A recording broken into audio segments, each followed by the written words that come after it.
मेरे अजीजों, घबराने की जरूरत नहीं, डरने की भी जरूरत नहीं। हालात खराब हैं और ये आज जिस तरह से रोना रोया जा रहा है, हालात बड़े सख्त हैं, खराब हैं। मैं कहता हूं 1400 साल से हमारे लिए हालात अच्छे हुए ही कब थे, अच्छे हुए ही कब थे। इसलिए कि दुनिया की बातिल कुव्वतों के सामने अगर कोई सबसे बड़ा कांटा उन्हें लगता है तो इस्लाम और मुसलमान है, हर जमाने में। यह और बात है कि बाज औकात ऐसे आए कि शौकत इस्लाम का इजहार भरपूर तरीके से हुआ, हुकूमतें आई, तख्तो ताज आए और सियासत हुई, लोगों के ऊपर हुक्मरानी हुई। ये चंद दौर ऐसे भी आए, लेकिन हर जमाने में बातिल कुव्वतों के लिए इस्लाम खटकता ही रहा। इसीलिए इकबाल ने कहा था, सतीजा कार रहा है अजल से ता इमरोज, शरारे बुलहबी से चिरागे मुस्तफवी।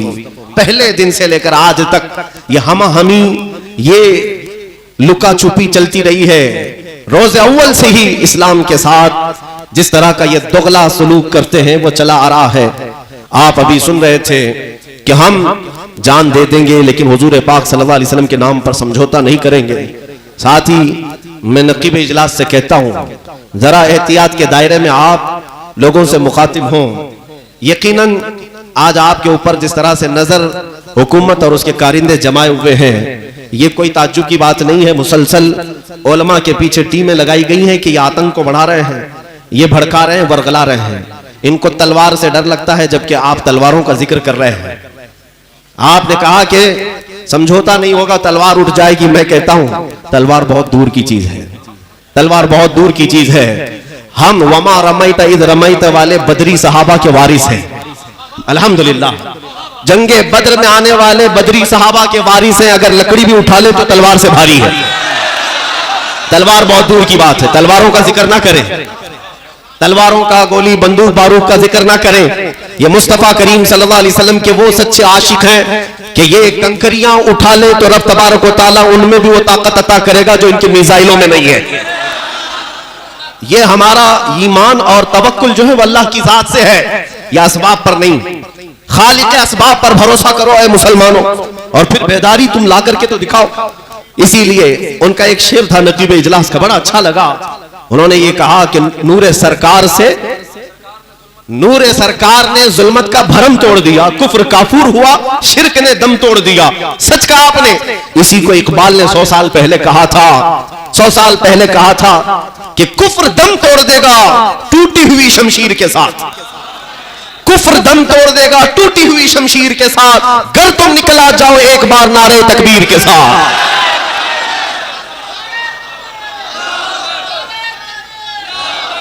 मेरे अजीजों, तुम क्या समझते हो? तुम अल्लाह तबारक व तआला की वो चुनिंदा कौम हो जिसको कुरान लक़ब दे रहा है खैर उम्मतिन। तुम पूरी कायनात में सबसे बेहतरीन उम्मत हो।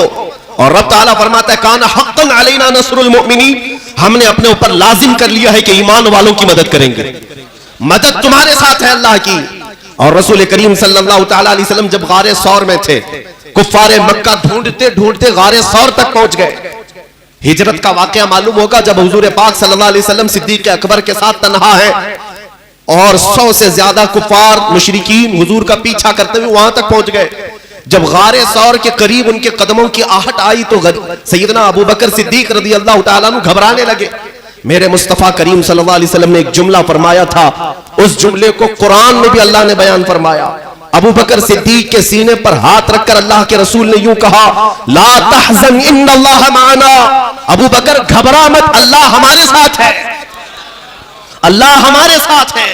ये जुमला इतना पावरफुल है, आज भी है मुसलमानों। में तुमसे कहता हूं फख्र करो इस बात पर, करोड़ों उनके साथ होंगे लेकिन अल्लाह हमारे साथ है, अल्लाह हमारे साथ है। अगर तुम हो सकता है ये पूछोगे अल्लाह हमारे साथ है तो ये मस्जिदों का हाल ऐसा क्यों है, या हमारी खानकाहें बर्बाद क्यों हो रही हैं, ये मुसलमान बच्चों का कत्लेआम क्यों हो रहा है, हमारी बच्चियों का हिजाब और ये अजान, ये कलमे, ये नमाजें, ये सलाम, ये हुजूर की ज़ात खतरे में क्यों है, निशाने पर क्यों है? तुम अगर ये सवाल करते हो तो मैं जवाब में इतना ही कहूंगा, कुछ तो शामत अमाल है, कुछ तो शामत अमाल है। हमारे बिगड़े हुए, हमारे भटके हुए नौजवान और हमारे मुआशरे की ये बुरे अमाल, कुछ तो ये सबब है, लेकिन कुछ तो रब ताला की मसलहतें भी है जिसको हम अपने अंदाज में यूं कहते हैं, कुछ देर की खामोशी है फिर शोर आएगा, कुछ देर की खामोशी है फिर शोर आएगा। आज तुम्हारा वक्त है, कल हमारा दौर आएगा इंशाअल्लाह।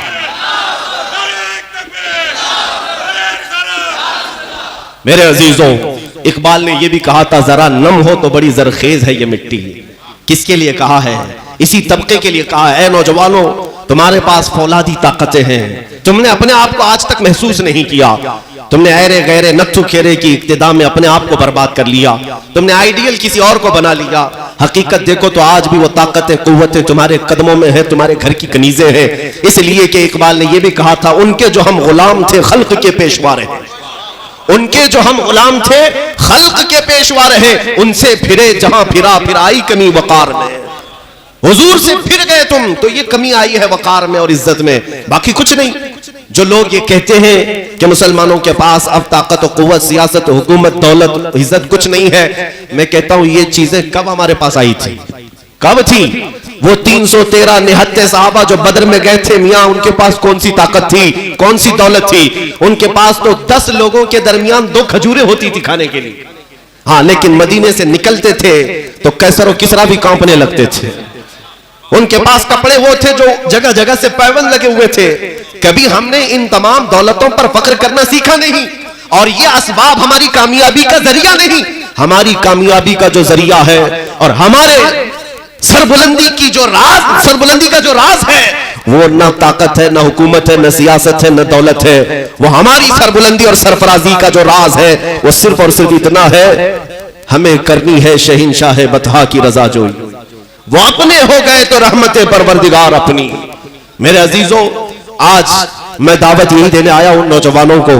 कुरान तुम्हारे मुतालिक ये कहता है, कुंतुम खैर उम्मतिन, तुम सबसे बेहतरीन उम्मत हो तमाम इंसानों में। तुम लोगों को अच्छाई का हुक्म देते हो, बुराइयों से रोकते हो, और अल्लाह पर बगैर देखे ईमान लाते हो। तुम्हारी ये खुसूसियत है, दुनिया की कौमों से तुम्हारी तुलना नहीं की जा सकती, दूसरे तमाम लोगों से तुमको कंपेयर नहीं किया जा सकता। इसलिए कभी भी अपने आप को दूसरों के साथ कंपेयर मत करो कि फलां कम्युनिटी वाले कारों में घूम रहे हैं, फलां के पास बड़े बड़े बंगले हैं, उस कौम को देखो पैसों की रेल पेल है। तुम अपने आप को उनसे कंपेयर क्यों करते हो? तुम्हें पता नहीं तुम्हारे पास क्या है? उनके पास दुनिया की गाड़ी, बंगले, घोड़े सब होंगे, लेकिन ऐ नादानो, उनके पास मदीने का ताजदार नहीं है। अगर वो आमिना का लाल किसी के सीने में बसता है तो हम गरीबों के सीने में बसता है, हम गरीबों के सीने में है। ये सबसे बड़ी दौलत तुम्हारे पास है। और रब्बे जुल जलाल की बारगाह में जब लौट करके जाना है तो वहां तो इज्जत किसकी होगी वो देखी जाने वाली है, न मर्सिडीज वाले की, न ऑडी वाले की, बल्कि कयामत के दिन इज्जत उसी की होगी जिसके हाथ में दामन मेरे मुस्तफा का होगा। यहां पर एक बात मैं अर्ज कर रहा हूं अजीजान गिरामी, जो हमारे लिए सबसे बड़ी दौलत है फख्र की, वो मोहब्बत रसूल का वो चिराग है जो अभी भी तुम्हारे सीनों में मौजूद है। मैं नाउम्मीद नहीं हूं, मैं नाउम्मीद नहीं हूं, और ना ही मैं एहसासात को मारने वाला आदमी, बल्कि मैं जानता हूं आज भी हमारी कौम, मैंने हिंदुस्तान के चप्पे चप्पे में दौरे करके देख लिया, हमारे नौजवानों के मुतालिक या मुसलमानों के मुतालिक कुछ बातें तो हैं ये बिगड़े हुए हैं, हालात के मारे हुए हैं, फैशन ज़दा हो गए, नमाजों से दूर हैं, कुछ नेकियों से भी दूर हैं। लेकिन मैंने चीज महसूस की है, गुनहगार तो हो गए लेकिन गद्दार नहीं हुए। गुनहगार तो हो गए लेकिन गद्दार नहीं हुए। गुनहगार की बख्शिश है, गद्दार की बख्शिश नहीं है।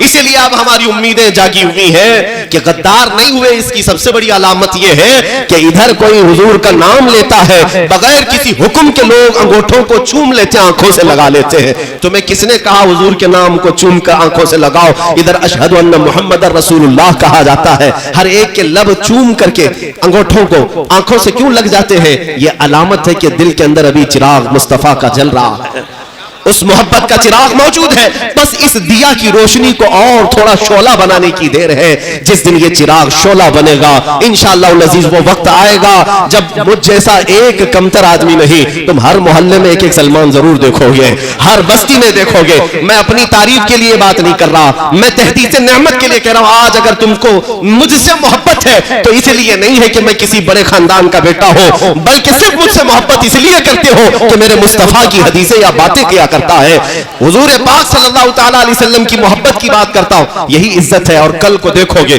जिस दिन ये चिराग थोड़ा और बुलंद हुआ इंशाअल्लाह अज़ीज हमारे हर गली का बच्चा उस कुफ्र की तागूती ताकतों को ललकारता हुआ नजर आएगा। इंशाअल्लाह अज़ीज वो दिन आना है जिसको इकबाल ने कहा था कि निकल करके सहरा से जिसने उलट दिया था तख्ते रोमा को, सुना है कुदसियों से मैंने कि वो शेर फिर होशियार होगा। वो शेर फिर होशियार होगा।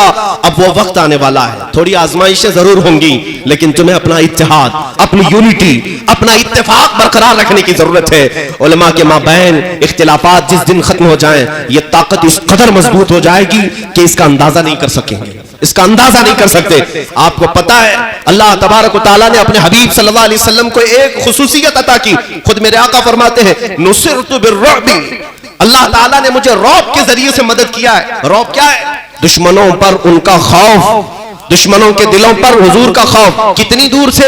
हदीस में 500 मील दूर अगर दुश्मन है, वहीं से हुजूर के नाम से खौफ से कांपने लगता है। ये अल्लाह ताला की तरफ से दिया हुआ रौब। और बुजुर्गाने दीन फरमाते हैं, रसूल पाक सल्लल्लाहु ताला अलैहि वसल्लम की बरकत से अल्लाह ने उनकी उम्मत को भी ये रौब अता किया है। उनकी उम्मत के उलमा, मशाइख और उम्मत के मुत्तकीन को ये रौब मिला है।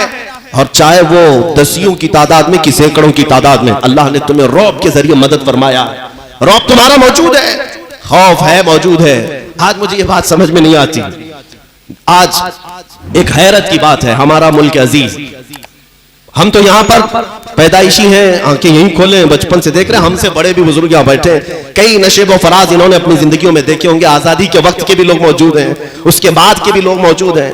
जमाने में कुछ सख्तियां, कुछ नरमियां आती जाती रही, लेकिन अभी पिछले चंद सालों से एक ट्रेंड जो चला हुआ है, ऐसा लगता है कि हिंदुस्तान में सिर्फ मुसलमान ही है और कुछ नहीं है।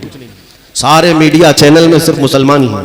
कभी कभार ये सुनकर फख्र भी होता है कि अल्हम्दुलिल्लाह हमारा ही हमारा है, जिक्र जहां देखो हमारा ही हमारा है। 24 घंटे उनके पास टॉपिक कुछ नहीं, अजान ही अजान है, बुरका ही बुरका है, हलाल गोश्त है। पता नहीं इन तमाम डिबेट और टॉपिक्स पे कितने ऐसे लोग जो कभी करीब से सुने नहीं थे, वो भी सुन करके इंशाअल्लाह अज़ीज इस्लाम के करीब आएंगे। इसीलिए मैं कहता हूं, अभी हमारी मुंबई की सरजमीन से एक कागजी शेर, कागज के शेर बहुत सारे होते, मौसम में उतरते और चैलेंज करने लगे कि हम अजानों को अगर इसी तरह से होती रही तो मस्जिदों के बाहर आएंगे और हमारे पाठ पढ़ेंगे और हनुमान चालीसा करेंगे। ये सिर्फ और सिर्फ भड़काने के लिए, चंद लोगों को वरगलाने के लिए इन कागजी शेरों से मैंने कहा, मुसलमानों डरने की जरूरत नहीं। मैंने जवाब में सिर्फ इतना ही कहा, आपको पढ़ना है शौक से आओ, 5 मरतबा आओ हमारी मस्जिद के पास, हम अजान देंगे, तुमको पढ़ना है, अपना पाठ पढ़ना, अपना संगीत, अपना गीत गाना है, मस्जिद के बाहर आओ। देखते हैं पाबंदी कौन करता है। मियाँ नमाज पढ़ना ये सबके बस की बात नहीं, इन औकात की पाबंदी करना ये सबके बस की बात नहीं। बहरहाल आप तो जाओ, आ जाओ, पाठ पढ़ोगे, संगीत पढ़ोगे, जो कुछ करना है करो। मेरा ये विजदान कहता है चंद दिन तुम अजान सुनोगे, फिर तुम्हारी भी जुबान से अल्लाहू अकबर निकलने लगेगा। अजान का असर ये है। अरे मियाँ, ये जबरदस्ती कागजी शेरों ने डरा रखा है, वरना आम हिंदू दुश्मन नहीं है अजान के, आम हिंदू दुश्मन नहीं। आज भी हमारी मस्जिदों के बाहर अपने बीमार बच्चों को लेकर आते हैं, उनके ये एहसासात हैं, उनके ये जज्बात हैं कि अल्लाह के नाम पढ़ करके ये नमाजी निकलते हैं, दम करेंगे, शिफा हो जाएगी। और मैं कहता हूं अल्हम्दुलिल्लाह, तुम आओगे, पाठ पढ़ोगे, दुश्मनी लगाने की बात करते हो, चंद दिन अनजान लोगों को भेजो और करने दो, 40 दिन गुजरने दो, फिर देखो। हम तो अकीदा ये रखते हैं अजान पढ़ने से पागल अच्छे हो जाते हैं, हाँ जिन्नात भाग जाते हैं, शैतान भाग जाते हैं। हमारा मुअज्जिन पुकारता रहेगा, एक दिन तुम्हारा भी शैतान भागेगा। खौफ, इसलिए मेरे अजीजों आला हज़रत का वो शेर हमारे हौसले बुलंद करता है। आपने फरमाया था, खौफ ना रख रजा जरा, तू तो है अब्दे मुस्तफा, खौफ ना रख रजा जरा, तू तो है अब्दे मुस्तफा, तेरे लिए अमान है, तेरे लिए अमान है। हमारे लिए अल्लाह के हबीब सल्लल्लाहु अलैहि वसल्लम की मोहब्बत काफी है। अजीज़ान गिरामी, मैं जो बात अर्ज कर रहा था मुख्तसरन अंदाज में सुनो। हुजूर पाक सल्लल्लाहु अलैहि वसल्लम की मजलिस से हज़रत उमर फारूक भी उसमें बैठे। मेरे आका सल्लल्लाहु अलैहि वसल्लम ने यह जिक्र किया, कब्र के हालात बताए। कब्र के मुतालिक फरमाया कि तुम्हें पता है, जैसे ही मैयत को दफन करके लोग चले जाते हैं, 2 फरिश्ते आते हैं, नीली आंखों वाले, काले चेहरे वाले, दांतों से जमीन को चीरते हुए आएंगे, सख्तियों के साथ सवाल करेंगे। मुनकर नकीर के मुतालिक हुजूर पाक सल्लल्लाहु अलैहि वसल्लम इरशाद फरमा रहे थे, सहाबा की महफिल है और वो सवालात क्या करेंगे, तुम्हारा रब कौन है, तुम्हारा दीन क्या है, और तुम मोहम्मद सल्लल्लाहु अलैहि वसल्लम के बारे में, हुजूर पाक सल्लल्लाहु अलैहि वसल्लम के बारे में क्या कहते थे। ये तकरीबन सारे मुसलमानों को मालूम है, कब्र में ये सवालात होंगे, पता है ना। हुजूर पाक सल्लल्लाहु अलैहि वसल्लम जब ये बयान कर रहे थे, वो फरिश्ते जो होंगे बड़े सख्त किस्म के होंगे, उनकी जो शक्ल है वो बड़ी हैबतनाक, निहायत काला चेहरा, नीली आंखें, लंबे दांत, ये उनकी जो शक्ल बताई गई हदीसों में, कहा कि वो डरावनी शक्ल होगी, उन्हें देखना भी एक बहुत बड़ी सब्र आजमा लम्हा होगा। हुजूर पाक सल्लल्लाहु अलैहि वसल्लम ने हजरत उमर से पूछा, उमर जब तुम कब्र में जाओगे और वो फरिश्ते आएंगे तो क्या जवाब दोगे? जवाब क्या दोगे? हजरत उमर फारूक रज़ियल्लाहु तआला अन्हु ने जवाब देने की बजाय यूं अर्ज किया, मेरे आका आपकी बारगाह में एक अरीजा है, आप मुझे यह बता दें, आज जो मैं आपसे मोहब्बत करता हूं, आज जिस तरह मैं आपसे मोहब्बत करता हूं, क्या यह मोहब्बत मरने के बाद कब्र में भी बाकी रहेगी? क्या यह मोहब्बत कब्र में भी बाकी रहेगी? मेरे आका सल्लल्लाहु अलैहि वसल्लम ने फरमाया, उमर दुनिया की मोहब्बतें सांस के खत्म होते ही खत्म हो जाएंगी, मेरी मोहब्बत कब्र में भी और हश्र में भी कायम रहने वाली।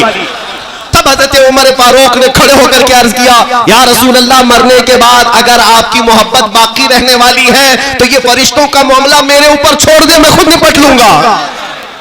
ये फख्र किस बात पर था सैयदना उमर इब्न खत्ताब को? सिर्फ और सिर्फ अपनी मोहब्बत मुस्तफा पर।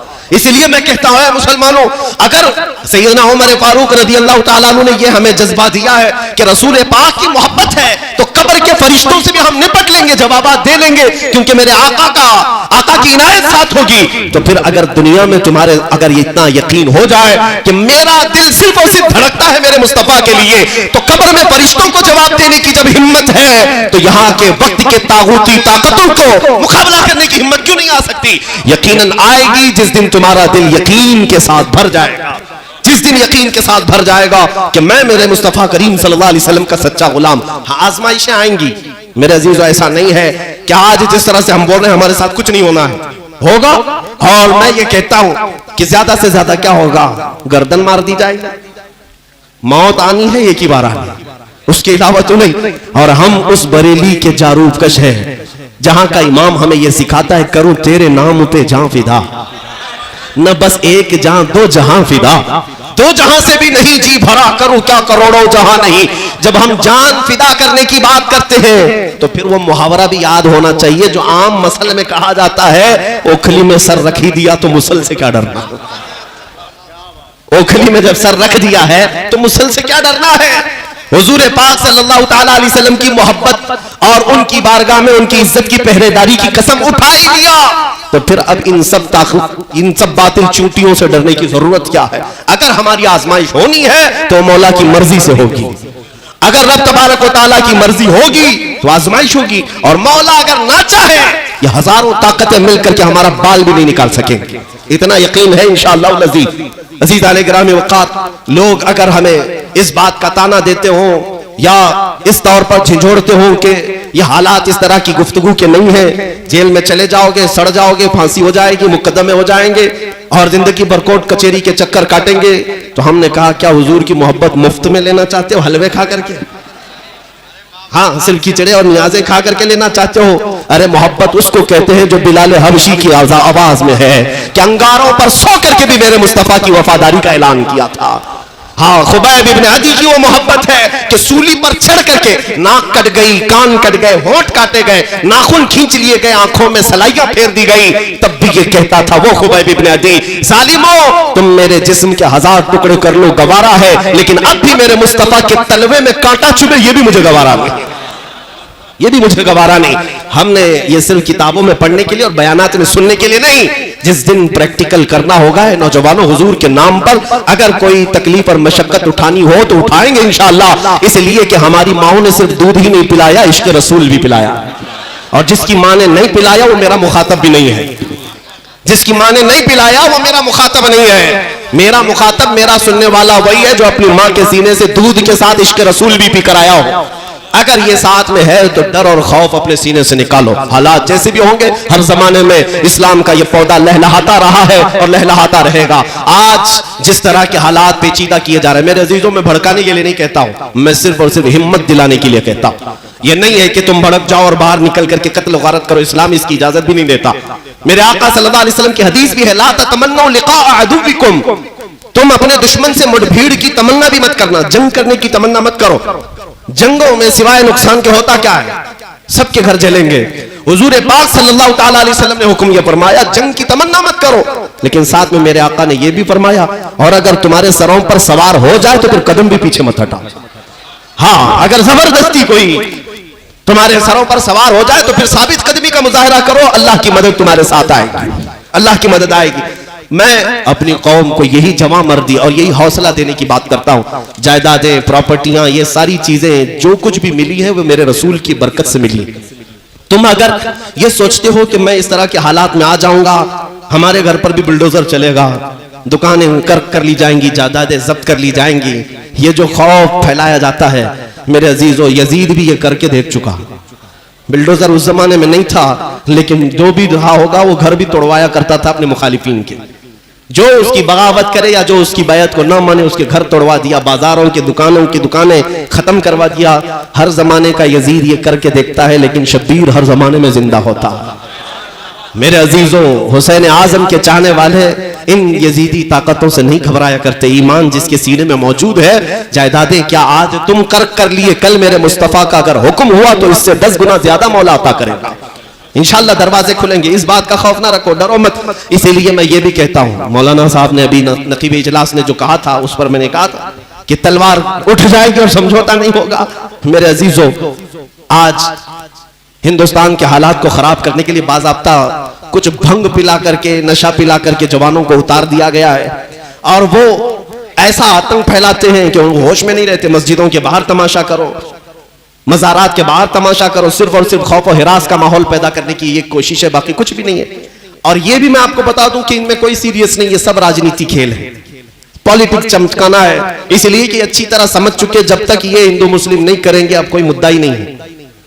जीतने के और इलेक्शन के ये सब कोई मुद्दे ही नहीं रह गए, इसलिए मेरे अजीजों ये चीजें कर रहे हैं। लेकिन मैं उन कीड़ों से बार बार ये कहता हूं, तुम तलवारें उठा उठा करके मस्जिदों के बाहर लहरा लहरा करके डराते हो, उस कौम को डरा रहे हो जो 1400 साल से करबला सुन रही है। हमें इस बात का वो नहीं है, लेकिन अजीजा ने गिरामी वक़ार, आपको सब्र रखना है। इंशाअल्लाह उल अजीज रात के बाद सुबह को तो होना ही है, रात आई है तो सुबह तो होगी ही। आज अगर हमारे हालात पर अंधेरा छाया है तो इंशाअल्लाह ये जुल्मत को छटना है और 14वीं का चांद तुलू होना है। इंशाअल्लाह उल अजीज वो वक्त आएगा जब हमारी जमात में कोई सलाहुद्दीन का जानशीन पैदा होगा। लेकिन उससे पहले जो ये हालात हैं, इसमें आप सबके लिए मैं इतनी मुअद्दिबाना गुजारिश करूंगा, अपनी जिंदगी को बदल लो। आला हज़रत फाज़िल बरेलवी रज़ी अल्लाह तआला अन्हु के वो चंद अशार तुम्हारे गोशे गुजार करता हूं। आपने सच फरमाया था, दिन लहू में खोना तुझे, शब सुबह तक सोना तुझे, शर्मे नबी खौफे खुदा ये भी नहीं वो भी नहीं। आज जो चीज तुम्हारे साथ साथ चल रही वो यही है, शर्मे नबी भी खत्म कर लिया, खौफे खुदा भी खत्म कर लिया। अगर नबी पाक सल्लल्लाहु तआला अलैहि वसल्लम से हया होती तो आदमी डर डर करके जीता है कि अचानक मेरी मौत आएगी, कब्र में जाऊंगा तो हुजूर देखेंगे तो क्या कहेंगे, जो मेरा गुलाम है इस शक्ल के साथ आया। तो आदमी को शर्म और हया अगर बाकी रहे अपने मुस्तफा से तो जीने का ही अंदाज नहीं लगता। खौफे खुदा अगर दिल के अंदर है तो इस तरह अय्याश नहीं रहता। इसलिए ये दो चीजें वापस अपनी जिंदगी में ले आओ। जब तुम जिंदगी तब्दील करोगे तब फिर तुम्हारा एक नारा भी बड़ा असरअंदाज होगा। बाकी यहां मजमू में बैठ करके चीखने और चिल्लाने से क्या होना है। अगर तुम्हारे यहीं बैठ करके नारे लगाने से ही सब कुछ होना था तो क्या बात थी, लेकिन अमल के मैदान में तुम्हें तब्दीली लानी होगी। मेरे अजीजों, आला हज़रत फाज़िल बरेलवी रज़ी अल्लाह तआला अन्हु ने इसी दुनिया को दूर करने के लिए तुम्हें नसीहत की थी। ये वो दुनिया है जिसके तुम मतवाले हो गए हो। आज 4 लोगों की दोस्ती की वजह से तुमने अपनी शनाख्त बिगाड़ ली, हुजूर की सुन्नतों को पीठ पीछे फेंक दिया, अपनी दाढ़ी को बार बार छिलाकर गटर के हवाले करते रहे सिर्फ इसलिए कि 4 लोगों में मेरी शक्ल अच्छी रहे, इमेज अच्छी रहे। तुम ये नहीं सोचते कि मेरे नबी पाक जब मुझे देखेंगे तो क्या कहेंगे, हुजूर पाक सल्लल्लाहु तआला अलैहि वसल्लम की अगर नजर पड़े तो मुझे मेरे आका क्या कहेंगे। ये दुनिया जो तुम्हें दिख रही है हकीकत नहीं है। मेरे अजीजों, उठो ए जवानों, छोड़ दो इन तमाम अय्याशियों को, शहद दिखाए जहर पिलाए कातिल डाइन शोहर कुछ, इस मुर्दार पे क्या ललचाना दुनिया देखी भाली है। आला हज़रत फरमाते ये दुनिया शहद दिखाती है, जहर पिलाती है। जितना ये टीवी चैनल्स में सीरियल्स हो या फिल्म हो, जो कुछ भी दिखता है यह सिर्फ तुम्हें शहद की तरह लगता है, हकीकत नहीं। ये तुम्हारे अखलाक का कातिल है। ये पूरा इंटरनेशनल तरीके से जो मुसलमानों के अखलाक को तबाह करने की साजिशें हैं। तुम समझते क्यों नहीं? तुम फैन बने हुए हो किसी हीरो के, किसी हीरोइन के। हमारी बच्चियां ख्वाबों में शहजादे सवार कर बैठी हैं, कैसा चाहिए जैसा फिल्मों में। नौजवान लड़का यही सोचकर बैठा है कि मुझे फिल्मों जैसी औरत चाहिए। तुम मुस्तफा करीम के गुलाम हो, कभी ये क्यों नहीं सोचा कि मुझे अगर निकाह में चाहिए तो फातिमा की कनीज चाहिए। एक खातून ये ख्वाब क्यों नहीं सजाती कि मुझे अल्लाह ताला रफीक हयात और शरीक हयात दे तो हैदर कर्रार का गुलाम अता करे। ये मुसलमानों के तौर तरीके थे, लेकिन तुमने दुनिया में होकर मस्त होकर किसी और की इक्तिदा को अपना लिया। आ जाओ उसी नुक्ते पर, तुम्हारी कामयाबी अभी भी तुम्हारा इंतजार कर रही है, अभी भी तुम्हारा इंतजार कर रही है। तुम्हें बुला रही है वो वादियां जिन वादियों को मेरे मुस्तफा के गुलामों ने अजानों से पुर कर दिया था। आज वो वादियां चीख चीख कर बुला रही हैं। इकबाल ने कहा था कि ये तमाम जो हालात बदले वो जमाने में मुअज़्ज़ज़ थे मुसलमान होकर, आज तुम खार हुए तारीके कुरान होकर, आज तुम सब छोड़ गए। और वो तमाम वादियां आज जिस तरह वीरान नजर आ रही है। एक बात मैं कहता हूं मेरे अजीजों, न संभलोगे तो मिट जाओगे ए हिंदी मुसलमानों, तुम्हारी दास्तां तक न रहेगी दास्तानों में। और फिर बहुत खूब ये कहा है शायर ने, नहीं तेरा नशीमन कसर सुल्तानी के गुंबद पर, तू शाहीन है बसेरा कर पहाड़ों की चट्टानों में। तुम जिस तरह की जिंदगी गुजार रहे हो ये मेरे मुस्तफा की दी हुई जिंदगी नहीं है।